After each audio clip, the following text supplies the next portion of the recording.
নাহিদ ইসলাম, আসিফ মাহমুদ, সাজিস আলম, হাসনাত আব্দুল্লাহ জুলাই অভ্যুত্থানে নেতৃত্ব দেওয়া শীর্ষ ৪ নেতা। ২৪-এর গণঅভ্যুত্থানের সামনে থেকে নেতৃত্ব দিয়েছেন তারা। তবে শেষ পর্যন্ত এই অভ্যুত্থান থেকে গঠিত রাজনৈতিক দল এনসিপিতে যোগ দেননি এই ৪ জনের একজন আসিফ মাহমুদ সজীব ভুঁইয়া, যার কারণটা আজও অজানা।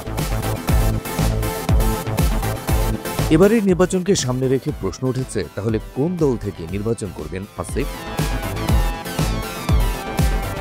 এর মধ্যে নিজ দল এনসিপির দায়িত্ব কাঁধে তুলে নিতে উপদেষ্টার পদ ছেড়ে দলীয় কর্মকাণ্ডে মনোযোগী হয়েছেন নাহিদ ইসলাম। আসছে নির্বাচনে ঢাকা ১১ থেকে নির্বাচনের সিদ্ধান্ত জানিয়েছেন তিনি। সে অনুযায়ী পুরোদমে চলছে নির্বাচনের প্রস্তুতি। আরএফএল এসডব্লিউআর পাইপই মাপে যা বলে তাই দেয়। RFL SWR pipe and fittings.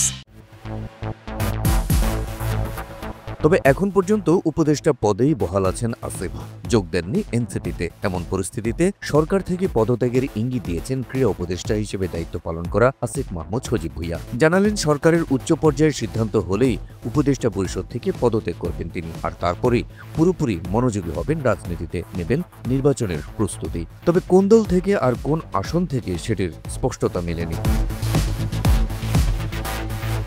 এদিকে রোববার বিকেলে রাজধানীর গ্রিন রোডে ঢাকা ১০ আসনভুক্ত ধানমন্ডি থানার নির্বাচন কর্মকর্তার কার্যালয়ে উপস্থিত হয়ে ভোটার হওয়ার আবেদন করেন আসিফ মাহমুদ।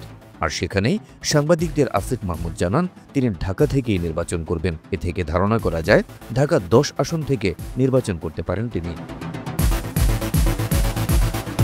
আসিফ মাহমুদ বলেন, আমি যদিও ভোটার হয়েছে আগে, কিন্তু কোনো নির্বাচনে ভোট দিতে পারিনি। আমি ভোটার হওয়ার পর ২টা নির্বাচন হয়েছে ২০১৮ ও ২০২৪ সালে। সে সময় কেউই ভোট দিতে পারেনি। নির্বাচনে যাতে ভোট দিতে পারি সেটা নিশ্চিত করলাম। নির্বাচন কোথা থেকে করব এ বিষয়ে এখনো চূড়ান্ত কোনো সিদ্ধান্ত হয়নি, তবে ঢাকা থেকে করব ইনশাল্লাহ। এ সময় স্বতন্ত্র নির্বাচনের আভাসও দিয়েছেন তিনি।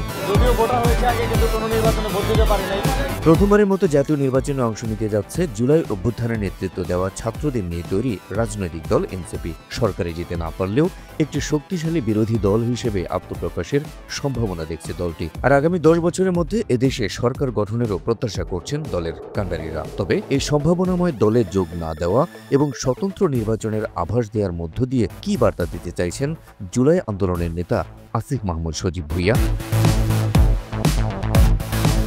Habib Rasel, NTV online. নির্বাচন কোথা থেকে করবো এই বিষয়ে এখনো চূড়ান্ত কোনো সিদ্ধান্ত হয়নি।